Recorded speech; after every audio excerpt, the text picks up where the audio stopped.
മുതലപ്പുഴയിലെ അപകട പരമ്പരയെ ചൊല്ലി നിയമസഭയിൽ പ്രതിപക്ഷ പ്രതിഷേധം. കരാർ വ്യവസ്ഥകൾ ലംഘിച്ചിട്ടും അദാനി കമ്പനിക്കെതിരെ നടപടിയെടുക്കാതെ സർക്കാർ ഒത്തുകളിക്കുകയാണെന്ന് പ്രതിപക്ഷ നേതാവ് വി.ഡി. സതീശൻ ആരോപിച്ചു. പ്രശ്നങ്ങൾ 1.5 വർഷത്തിനുള്ളിൽ പരിഹരിക്കുമെന്നാണ് സർക്കാരിന്റെ മറുപടി. മുന്നറിയിപ്പുകൾ അവഗണിച്ച് മത്സ്യബന്ധനത്തിന് പോകുന്നതാണ് അപകട കാരണമെന്ന് മന്ത്രി സജി ചെറിയാൻ പറഞ്ഞു. മുതലപ്പുഴയിലെ തുടർച്ചയായ അപകട മരണങ്ങൾ സഭ നിർത്തിവെച്ച് ചർച്ച ചെയ്യണമെന്നാവശ്യപ്പെട്ട് പ്രതിപക്ഷം അടിയന്തര പ്രമേയത്തിന് നോട്ടീസ് നൽകി.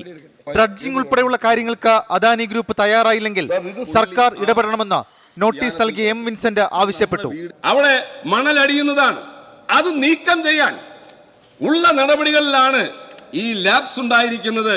അത് സർക്കാരിന്റെ കുറ്റകരമായ അനാസ്ഥയാണെന്ന് ഞങ്ങൾ പറഞ്ഞാൽ ഞങ്ങളെ കുറ്റപ്പെടുത്താൻ സാധിക്കുമോ സർ? മുതലപ്പുഴയിലെ പ്രശ്നങ്ങൾക്ക് ശാശ്വത പരിഹാരം കാണുമെന്നും മുന്നറിയിപ്പുകൾ മത്സ്യത്തൊഴിലാളികൾ അവഗണിക്കുന്നതാണ് അപകടത്തിന് കാരണമെന്നും മന്ത്രി സജി ചെറിയാൻ. വിഷയത്തെ രാഷ്ട്രീയമായി ഉപയോഗിക്കരുതെന്നും പ്രതിപക്ഷം സഹകരിക്കണമെന്നും മന്ത്രി. രൂക്ഷമായ തിരമാലകൾ ആ പ്രദേശത്തുണ്ടാകുന്നതാണ് രണ്ടാമത്തെ കാര്യം. അപകട മുന്നറിയിപ്പ് അവഗണിച്ച് മത്സ്യബന്ധനത്തിന് പോകുന്നത് മൂലം അപകടം സംഭവിക്കും. പല കുടുംബങ്ങളും സാർ അനാഥത്വം പേറുകയാണ്. 8 വർഷത്തിനിടെ 74 മരണങ്ങൾ ഉണ്ടായിട്ടും സർക്കാർ ഒന്നും ചെയ്യുന്നില്ലെന്ന് പ്രതിപക്ഷ നേതാവ് വി.ഡി. സതീശൻ കുറ്റപ്പെടുത്തി.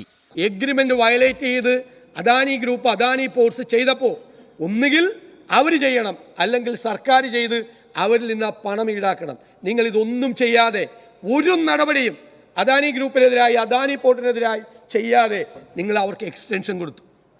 അടിയന്തര പ്രമേയത്തിന് അവതരണാനുമതി നിഷേധിച്ചതോടെ പ്രതിപക്ഷം സഭ വിട്ടിറങ്ങി. 24 തിരുവനന്തപുരം.